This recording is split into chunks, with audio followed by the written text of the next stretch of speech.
வணக்கம் மக்களை, பாருங்கள். புயல் அடித்து வாழை மரம் அந்தளவுக்கு ஒன்றும் ஆகலை. பரவாயில்ல, கடவுள் நம்ம பக்கம் இருக்காரு.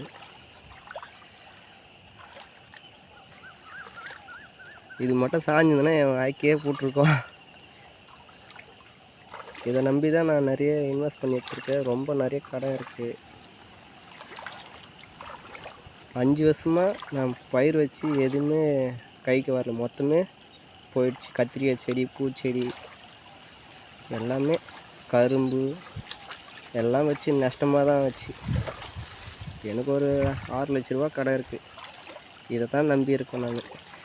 பரவாயில்ல, இந்த புயலுக்கு இது தாங்கிடுச்சு மரம்.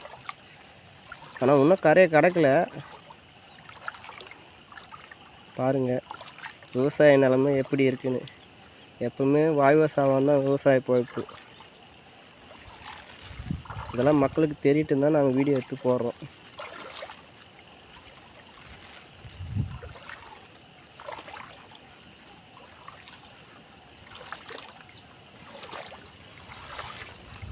தண்ணி பாருங்கள், எவ்வளோ தண்ணி தேங்கியிருக்குன்னு கைனில். பாருங்கள், மரம் ஒரு மரம் எல்லா மரமே கொஞ்சம் பெண்டாக தான் இருக்குது.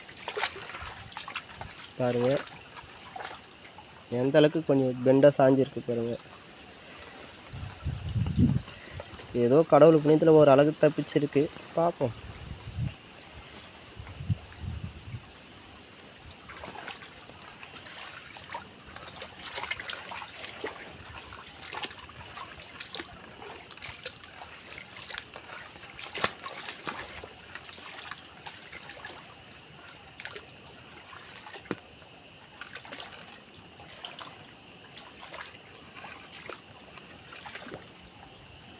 பாருங்கள் எவ்வளோ தண்ணி பாருங்கள். விவசாயிங்க கொஞ்சம் ஆதரிங்க. விவசாயிங்க ப்ரே பண்ணிக்கோங்க, கடவுள் கேட்கலாம். விவசாயிலாம் எவ்வளோ கஷ்டப்படுறாங்க தெரியுமா? அதெல்லாம் மக்களுக்கு புரியாது. இந்த ஃபீல்டில் இருந்தால் தான் எவ்வளோ கஷ்டம் புரியும், எவ்வளோ நஷ்டம். அதெல்லாம் தாங்கிக்கிட்டு தான் நாங்கள் எல்லாத்தையும் என்றைக்கும் கை விடக்கூடாது சொல்லிட்டு விவசாயத்தில் எப்பவுமே நாங்கள் பயிர் வச்சுட்டு இருக்கோம். நன்றி, வணக்கம்.